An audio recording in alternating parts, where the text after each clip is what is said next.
अस्सलाम वालेकुम स्टूडेंट्स, क्या हाल आप सबका ठीक ठाक है। अच्छा बेटा, आज हमने एक्सरसाइज 4.4 का लास्ट क्वेश्चन डिस्कस करना है एएलपी के अकॉर्डिंग, ठीक है। अच्छा, अब उस लास्ट क्वेश्चन जो है क्वेश्चन नंबर 15 की बात कर रहा है। तो इससे पहले आपको एक चीज़ रिवाइज कर दूं जो आपने छोटी क्लासेस में भी पढ़ी है। क्या है जी वो? सर्कम सर्कल, ठीक है। ये आपने 10th क्लास में भी पढ़ा था और आपने फर्स्ट ईयर में भी पढ़ा था। Circle circle. A circle passes through three vertices of a triangle are called circumcircle. मतलब ऐसा सर्कल, मान लो कि एक सर्कल है, ऐसा सर्कल जो ट्रायंगल के तीनों वर्टिसेस में से गुजरे। एक वर्टेक्स ये है, एक ये है, एक ये है। तो ऐसा सर्कल जो ट्रायंगल के तीनों वर्टिसेस से गुजरे, छूता हुआ गुजरे, ऐसे सर्कल को बोला जाता है सर्कम सर्कल, ठीक है। और ऐसे सर्कल के सेंटर को, ठीक है, ऐसे सर्कल का जो सेंटर होगा उस सेंटर को बोला जाता है सर्कम सेंटर। अब ये सेंटर पॉइंट है, लेट्स सपोज इसके कोऑर्डिनेट्स हैं x, y, ठीक है। तो जो सर्कल का सेंटर होता है उसको बोला जाता है circum centre, and its center is circumcenter and its radius is circumradius, ठीक है। देखिए यहाँ पर मेन चीज जो है वो सर्कमसेंटर है, जो हमने क्वेश्चन में डिस्कस करना है। क्या है चीज? क्वेश्चन को देखते हैं हम। क्वेश्चन नंबर 15 जो कि एएलपी के मुताबिक लास्ट क्वेश्चन है इस एक्सरसाइज का 4.4 का। The vertices of a triangle are A, B and C। Triangle के तीनों वर्टिसेस दे दिए हैं। Find center of circumcircle of a triangle। हमें सर्कमसर्कल का सेंटर फाइंड करना है, ठीक है। मतलब मान लो कि हमें तीन वर्टिसेस दे दिए हैं,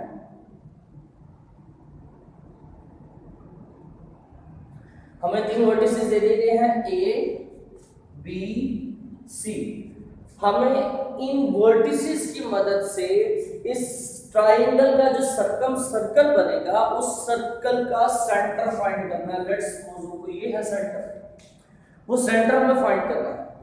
अब सेंटर फाइंड करने के लिए सर्कम सेंटर होता क्या वो आपको बता दिया, लेकिन सर्कम सेंटर फाइंड करने के लिए वर्किंग क्या होगी ये बेटा बहुत जरूरी है। देखो बेटा, सर्कम सेंटर कैसे फाइंड किया जाता है ज्योमेट्री में। हमें क्या करना होता है, इस ट्रायंगल का परपेंडिकुलर बाइसेक्टर ड्रॉ करना है। परपेंडिकुलर बाइसेक्टर समझते हो ना, मतलब वो लाइन जो इसको बाइसेक्ट भी करे और इस पर परपेंडिकुलर हो। मसलन अगर मैं कहूं कि ये मिड पॉइंट है और इधर से ये मिड पॉइंट है, ठीक है, और इधर से ये मिड पॉइंट है। तीनों साइड्स के मिड पॉइंट हमने ड्रॉ कर दिए। अब इस साइड के मिड पॉइंट पर मैं परपेंडिकुलर ड्रॉ कर देता हूं। ये मैंने परपेंडिकुलर ड्रॉ कर दिया,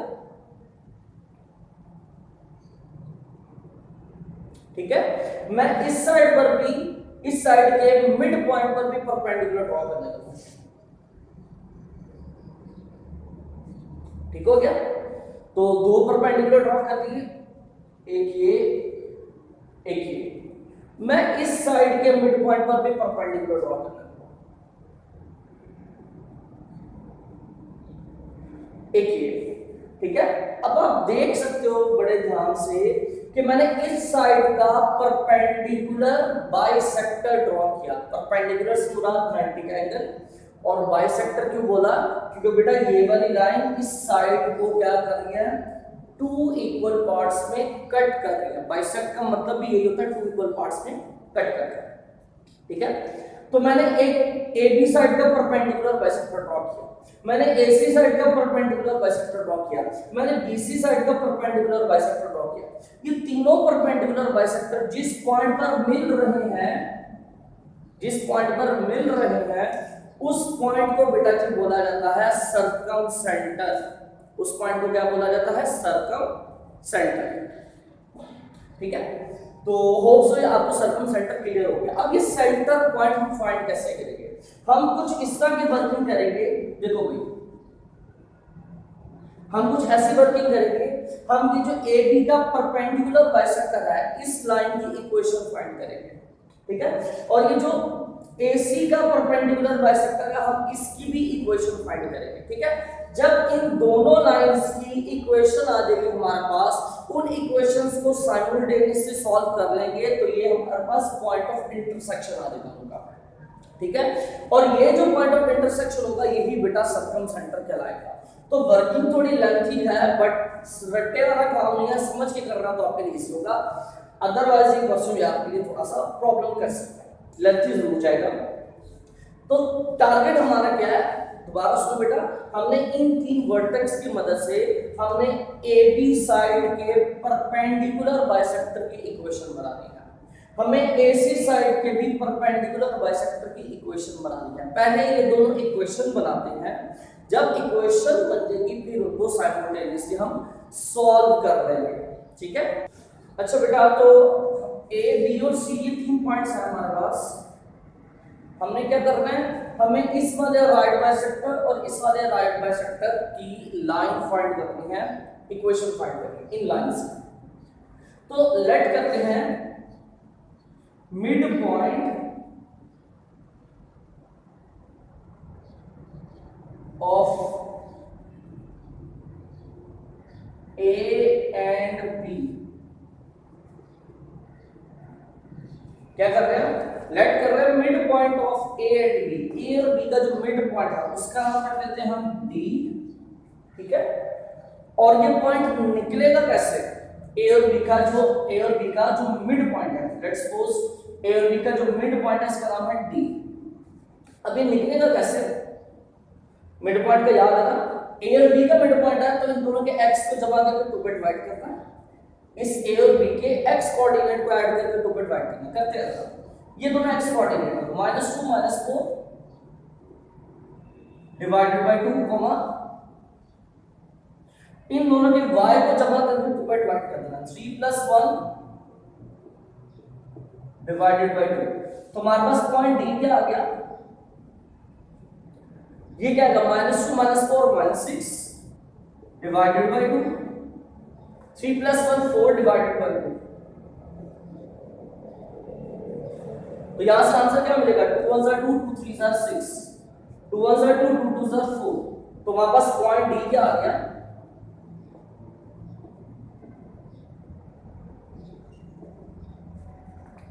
ए और बी का मिड पॉइंट हमने निकाल लिया और वो पॉइंट क्या है, डी पॉइंट, ठीक है। सिमिलरली अब ए और सी के मिड पॉइंट की बात करते हैं, मान लो कि वो मिड पॉइंट है ई,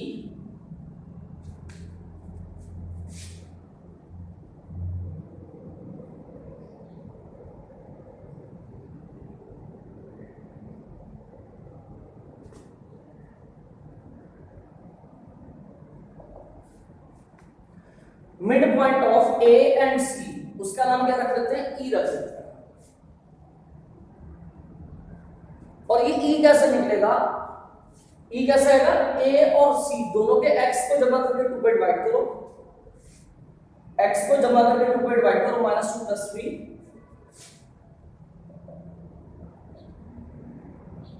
ठीक है।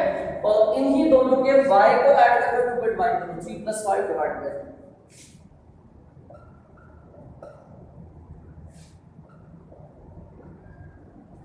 तो ये क्या बनेगा, -2 + 3 1 divided by 2 comma 3 + 5 8 divided by 2। तो कैंसिल होके कितना आ जाएगा, 2 1 2 2 2 4। तो पॉइंट ई क्या बनेगा हमारे पास,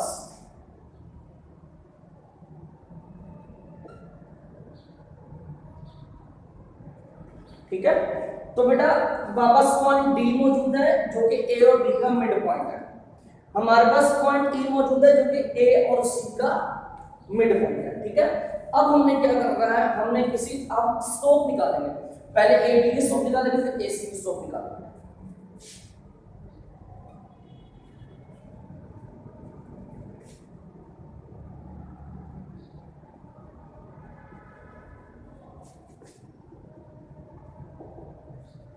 ये जो लाइन सेगमेंट ए बी है इसकी स्लोप का नाम रख देते हैं M A B, which is equal to slope कैसा दिया y2 इन दोनों की स्लोप निकाली है ना, तो y2 minus y1 over x2 minus x1, ये a और b की स्लोप निकाली है। तो कैसे करेंगे, मान लो y2 minus y1 over x2 minus x2 minus x1, x1 क्या हम -4, तो माइनस माइनस क्या हो जाएगा +4 हो जाएगा। तो हमारे पास आगे क्या आ जाएगा 3 माइनस 1 2 डिवाइडेड बाय नीचे भी क्या आ जाएगा 2 आ जाएगा, तो ये 2 2 से कैंसिल होकर क्या आ जाएगा 1।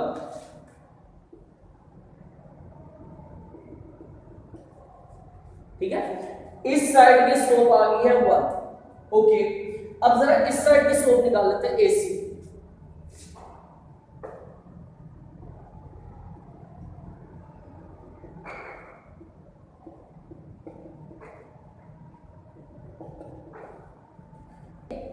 A और C इस लाइन सेगमेंट की स्लोप निकालनी है, तो वो स्लोप कैसे निकलेगी, देखो A और C की निकालनी है ना, तो y2 x2 y1 x1, तो फार्मूला क्या है y2 minus y1 over x2 minus x1, y2 minus y1 divided by x2 minus x1 minus x1, x1 क्या हम -2, तो minus minus +2, 5 minus 3 2 divided by 3 + 2 5, तो स्लोप क्या होगी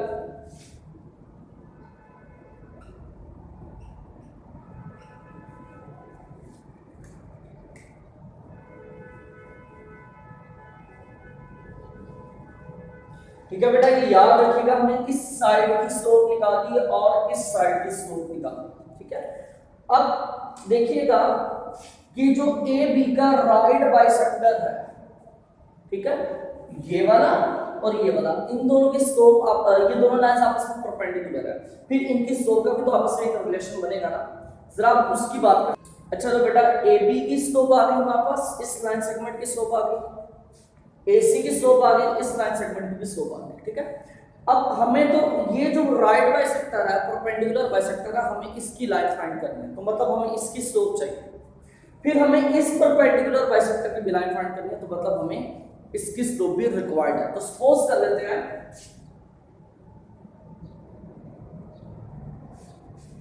स्लोप ऑफ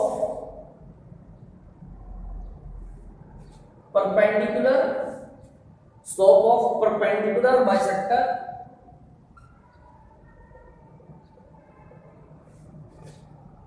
of AB।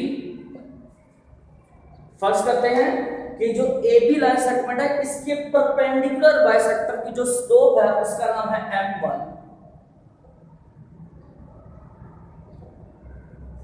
उसका नाम M1 है और वो स्लोप हमने फाइंड करनी है, हमें नहीं पता।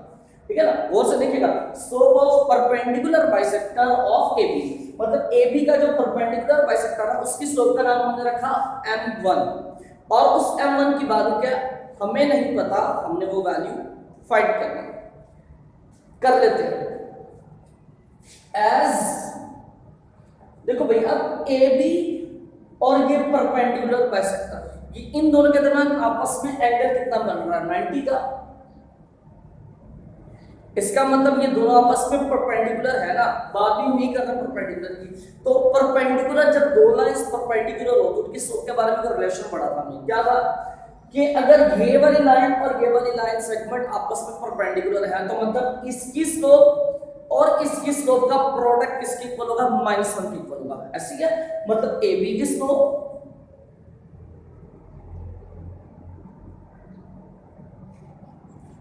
और इस परपेंडिकुलर बाइसेक्टर की स्लोप, उसका नाम क्या रखा था M1, इन दोनों की स्लोप का प्रोडक्ट जो होगा वो क्या होगा -1 होगा। ठीक है ना, तो AB की स्लोप को हमने फाइंड की थी, वो क्या थी 1, तो मतलब यहां पर अगर हम 1 रखेंगे B तो क्या फर्क पड़ेगा,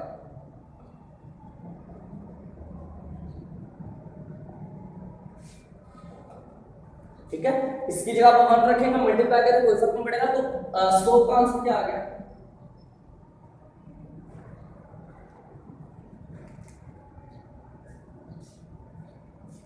ये बेटा जी हमारे पास ये वाला जो परपेंडिकुलर बाइसेक्टर है हमने इसकी स्लोप नहीं।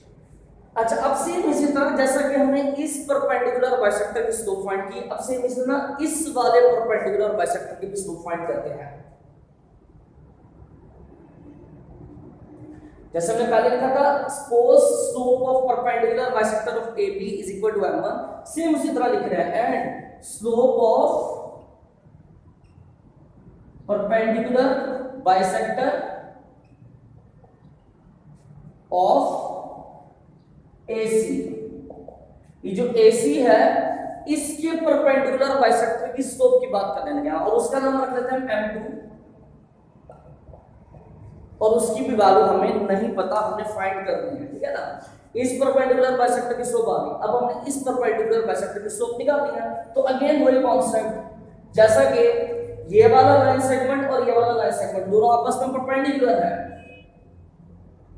दोनों आपस में परपेंडिकुलर है, फिर इनकी स्लोप, इसकी स्लोप और इसकी स्लोप, इनकी स्लोप का प्रोडक्ट क्या होगा -1, तो लिख सकते हैं हम स्लोप ऑफ AC, ठीक है, इसकी स्लोप और किसकी, इस राइट परपेंडिकुलर बाइसेक्टर की स्लोप, उसका नाम हमने क्या रखा है m2,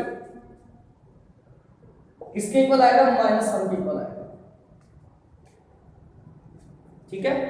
तो स्लोप ऑफ AC वो क्या है हमारे पास 2/5, तो यहीं से अगर मैं आगे लिखूं इस AC की स्लोप क्या है 2/5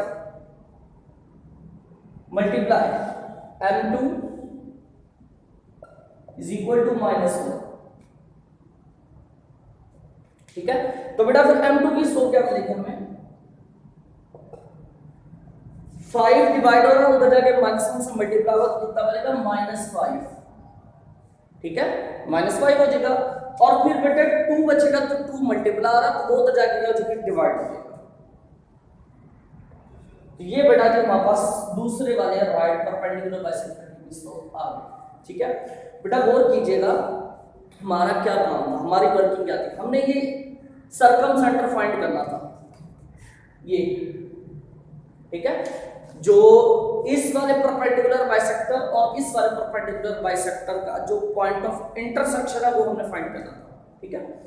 तो उसके लिए हमने क्या वर्किंग की, यहाँ पर वर्किंग क्या की, हमने पहले ये वाला पॉइंट निकाला, फिर ये वाला पॉइंट निकाला, फिर हमने इस परपेंडिकुलर बाइसेक्टर की स्लोप निकाली, फिर हमने इस परपेंडिकुलर बाइसेक्टर की स्लोप निकाली। इसका मतलब ये हुआ कि बेटा ये वाली जो लाइन सेगमेंट है, ये वाला जो परपेंडिकुलर बाइसेक्टर है, इस लाइन का हमारे पास एक जो पॉइंट D है उसकी वैल्यू मौजूद है और इस लाइन की हमारे पास स्लोप की वैल्यू भी मौजूद है, ये ठीक है। सेम इसी तरह ये वाला जो परपेंडिकुलर बाइसेक्टर है, इस परपेंडिकुलर बाइसेक्टर की क्या कहते हैं उसे, ये वाला पॉइंट भी हमारे पास मौजूद है और इसकी स्लोप भी हमारे पास मौजूद है। तो पॉइंट स्लोप फॉर्म की मदद से हम इसकी इक्वेशन भी फाइंड करेंगे और इसकी इक्वेशन भी फाइंड करेंगे। अच्छा तो बेटा अब हमारे पास अभी तक क्या क्या हमने फाइंड कर लिया बेटा, देखो हमने ये पॉइंट D निकाला, ठीक है, और इस लाइन की मतलब इस परपेंडिकुलर बाइसेक्टर की हमने स्लोप निकाली, वो क्या है -1, ठीक है। फिर हमने ये वाला पॉइंट A निकाला और फिर हमने इस पॉइंट में से गुजरने वाली लाइन जो कि परपेंडिकुलर बाइसेक्टर है इसकी स्लोप निकाली, ठीक है। तो मतलब ये वाले लाइन की भी हमारे पास स्लोप भी है और इसका एक पॉइंट भी है, इस लाइन की भी हमारे पास स्लोप भी है और एक पॉइंट भी है। तो अब हम पॉइंट स्लोप फॉर्मूला से इन दोनों की इक्वेशन फाइंड करते हैं ना। Line passing through, line find कर रहे हैं जो कहां से पास कर रही है, इस पॉइंट D में से पास कर रही है, एंड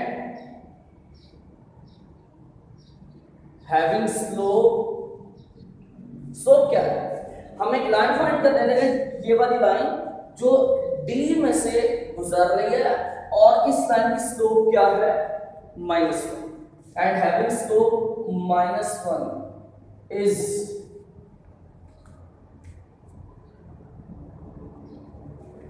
क्या होगा point slope formula, y minus y1 is equal to m times x minus x1, ये फॉर्मूला।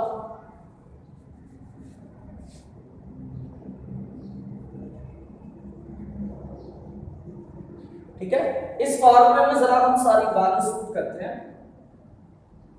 तो क्या है ये वैल्यूज, y माइनस आ गया है y1 क्या है 2 which is equal to m की बात करते हैं स्लोप केवल -1 इनटू x माइनस के बाद क्या है x1 और इस x1 की वैल्यू, इसकी वैल्यू क्या है -3। तो ये -3 की वैल्यू जब हम यहां रखेंगे x1 की जगह पे तो क्या आ जाएगा माइनस माइनस प्लस 3 हो जाएगा। तो इसको सिंपलीफाई कर देते हैं, हमारे पास क्या आ जाएगा y -2 which is equal to -1 को दोनों से मल्टीप्लाई करेंगे तो -x -3। ठीक है,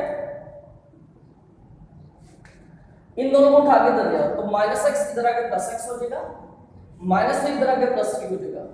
ठीक है, और इधर ऑलरेडी दो वैल्यूज हैं +y -2 इक्वल टू 0। ठीक है, ये दोनों वैल्यूज इधर आ गई तो उधर बचा 0। तो लाइन क्या आ जाएगी वापस x + y इन कांस्टेंट को आपस में सॉल्व करो तो क्या आ गया +1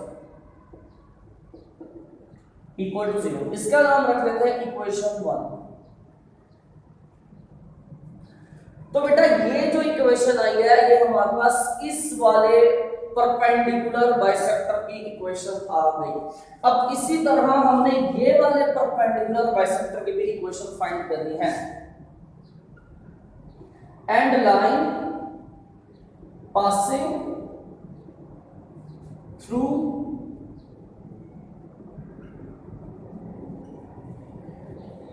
अब हमने लाइन फाइंड करनी है जो कि पास कर रही किस पॉइंट में से, पॉइंट ए में से, पासिंग थ्रू ई और उसकी वैल्यू क्या 1/2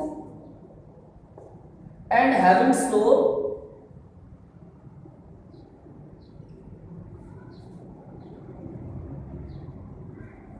देखो। अब हमने ये वाली लाइन जो कि पॉइंट ई में से गुजर रही है इस लाइन की इक्वेशन फाइंड करनी है और इस लाइन की स्लोप क्या है हमारे पास m2 मतलब -5/2।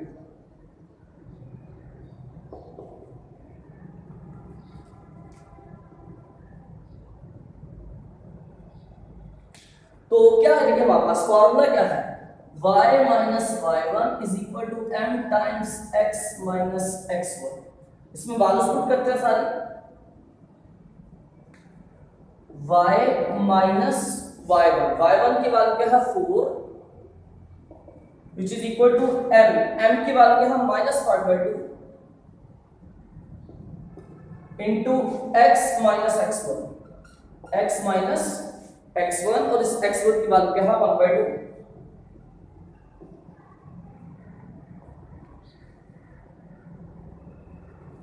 ठीक हो गया यहां तक।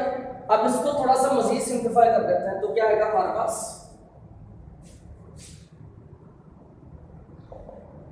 y - 4 -5/2 को दोनों से मल्टीप्लाई करो तो क्या आ जाएगा हमारे पास -5/2x फिर क्या आएगा माइनस माइनस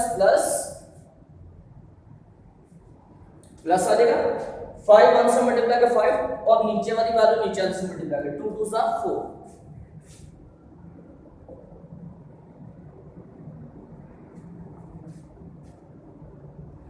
ठीक है, ये आ गया। अब डिनोमिनेटर से जान छुड़ा दी, इसके नीचे 2 है इसके नीचे 4 है तो क्या करें पूरी इक्वेशन को देखो 2 और 4 का एलसीएम क्या होता है 4।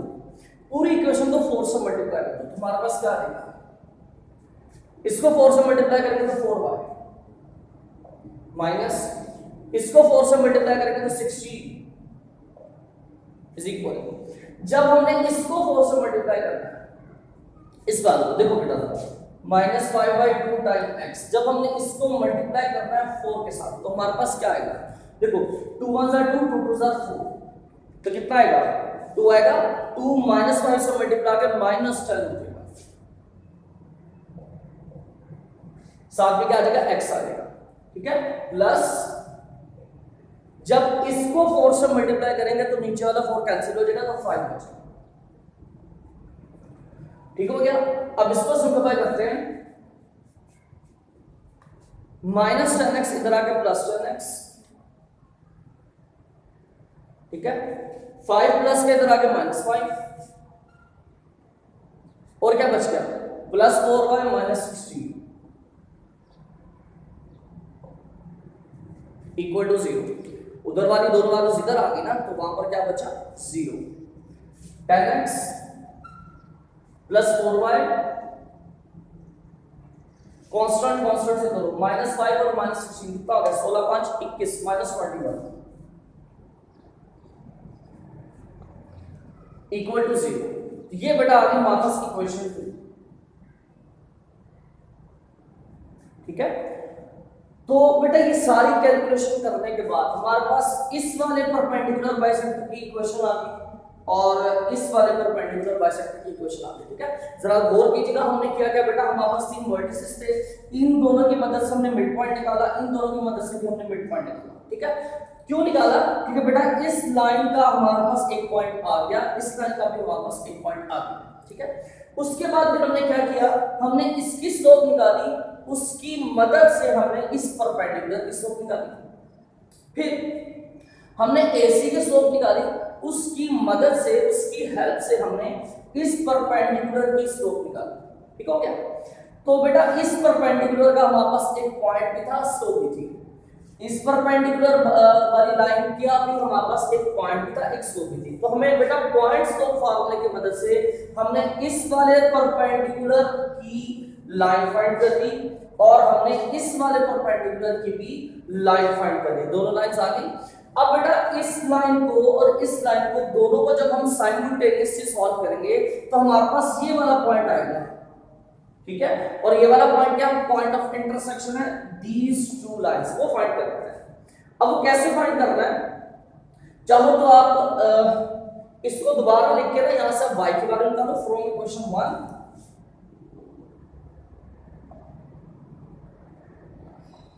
ठीक है, यहां से y या x किसी एक की वैल्यू निकालो, y इज इक्वल टू, अगर y की वैल्यू निकालो x प्लस का उधर जाके माइनस का हो जाएगा, 1 प्लस का ये भी उधर जाके माइनस का हो जाएगा। ये मैंने इक्वेशन 1 से y की वैल्यू निकाली, इसका नाम रखता हूं इक्वेशन 3। अब ये जो मैंने इक्वेशन 1 से y की वैल्यू निकाली है, इस y की वैल्यू को मैं पुट करूंगा इक्वेशन 2 में।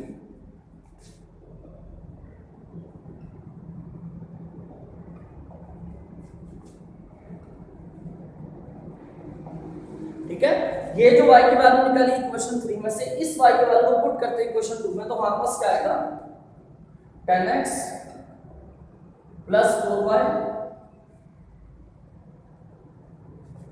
Minus 21 equal to 0।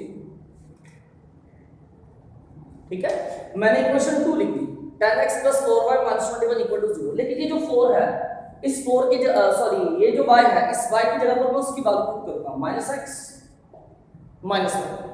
तो सॉल्व करते हैं, हमारे पास क्या है 10x, 4 को मल्टीप्लाई करो plus minus minus 4x minus 4 minus 21 equal to 0।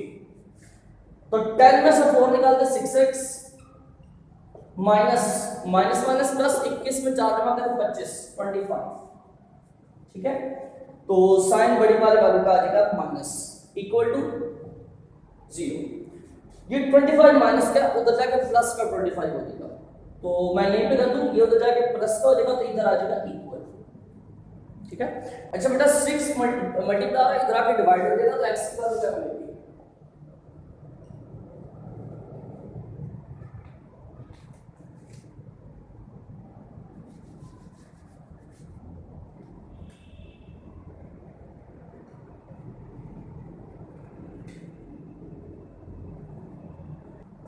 इस x की वैल्यू को हम यहां पुट करेंगे इक्वेशन 3 में, तो y की वैल्यू आ जाएगी। जब y की वैल्यू आ जाएगी तो बेटा वो पॉइंट भी हमारे पास कंप्लीट हो जाएगा।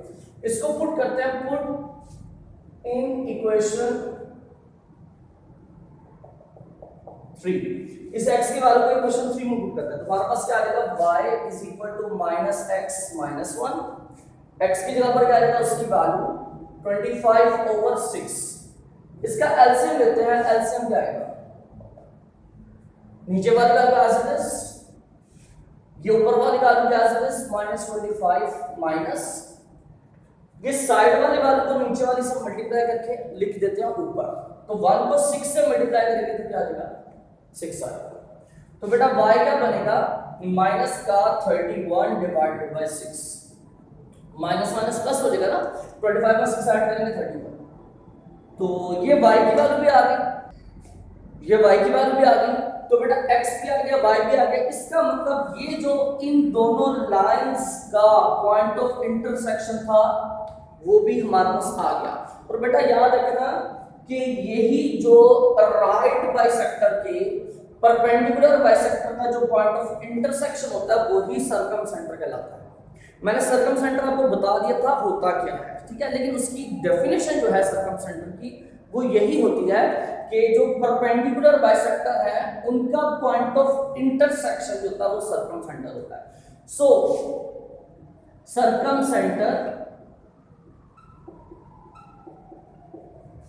इज क्या है, x, y, यही है पॉइंट है ना सेंटर, और इसमें वैल्यू क्या है कि x की जगह पर उसकी वैल्यू आ जाएगी 25/6 और y की जगह पर उसकी वैल्यू आ जाएगी -31/6। ये बेटा जी क्वेश्चन कंप्लीट हुआ। तो अगेन बड़े एहतियात से करना बेटा, क्वेश्चन लेंथी है, समझ के करना तो डील होगा क्वेश्चन, अदरवाइज रट्टा लगाएंगे तो प्रॉब्लम हो जाएगी, ठीक है। अगेन मैं कह रहा हूं क्या है सर्कमसेंटर, क्या होता है ट्रायंगल की साइड्स का जो परपेंडिकुलर बाइसेक्टर होते हैं ना तीनों, उनका जो पॉइंट ऑफ इंटरसेक्शन होता है वो सर्कमसेंटर होता है, ठीक है। और वो पॉइंट ऑफ इंटरसेक्शन निकालने के लिए हमें बेटा इस लाइन का और इसकी लाइन का पता होना लाजमी है, ठीक है। अब ये दोनों लाइंस फाइंड करने के लिए हमें पीछे वो लंबी चौड़ी वर्किंग करनी पड़ी, पहले मिड पॉइंट निकालना पड़ा, फिर स्लोप निकालनी पड़ी, फिर इनकी स्लोप निकालनी पड़ी, फिर हमें मतलब लाइन फाइंड करनी पड़ी, वो सारा लंबा चौड़ा काम इस वजह से था, ठीक है। तो प्रैक्टिस कीजिएगा अच्छी तरह से इस क्वेश्चन की, और ये वाली 4.4 एक्सरसाइज भी हमारी कंप्लीट हो गई। तो इंशाल्लाह नेक्स्ट लेक्चर में हम एक्सरसाइज 4.5 डिस्कस करेंगे, ठीक है। अस्सलाम वालेकुम।